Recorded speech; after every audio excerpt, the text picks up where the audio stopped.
ഇപ്പോൾ CR നിലകണ്ഠൻ telephone ലൈനിലുണ്ട്. CR Aravind കെജ്രിവാളിനെ സംബന്ധിച്ചോളം അറിയാം, ആ കേസിൻ്റെ ആ ഒരു കോണ്ടസ്റ്റ്, അറസ്റ്റിൻ്റെ കോണ്ടസ്റ്റ് വളരെ പ്രധാനപ്പെട്ടതായിരുന്നു.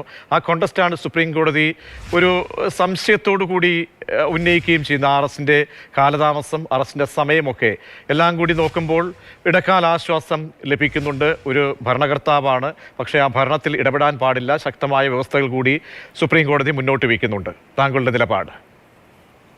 ഒന്നാമത്തെ കാര്യം, കെജ്രിവാൾ ഈ കേസിൽ ജാമ്യം ആവശ്യപ്പെട്ടിരുന്നില്ല എന്നതാണ്. അത് നമ്മൾ ശ്രദ്ധേയമായ ഒരു കാര്യമാണ്. കോടതി ഇങ്ങോട്ടാണ് പറഞ്ഞത് ജാമ്യം തരാമോ. കാരണം ഇതിന്റെ കോണ്ടെക്സ്റ്റ് എന്ന് താങ്കൾ നേരത്തെ പറഞ്ഞതുപോലെ തെരഞ്ഞെടുപ്പ് പ്രചരണ രംഗത്ത് അരവിന്ദ് കെജ്രിവാൾ ഉണ്ടാകരുത് എന്ന കൃത്യമായ ഉദ്ദേശത്തോടെയാണ് ഈ അറസ്റ്റ് എന്ന് കോടതിക്ക് ബോധ്യപ്പെട്ടിട്ടുണ്ട്. ഒരു വർഷം മുമ്പുള്ള എന്തോ കിട്ടി എന്ന് പറയുന്ന രേഖകളാണ്. അതിനുശേഷം ഒരു രേഖയും കിട്ടിയിട്ടില്ല.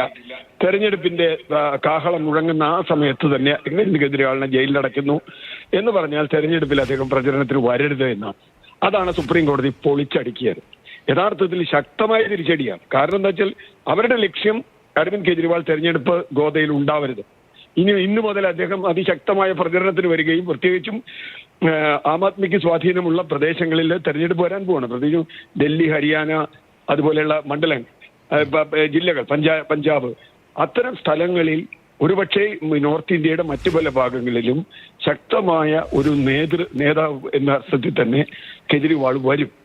അത് തന്നെയാണ് മോഡി ഉദ്ദേശിച്ചതും കേന്ദ്ര സർക്കാർ ഉദ്ദേശിച്ചത്. ഇദ്ദേഹം വരരുതെന്നാണ്.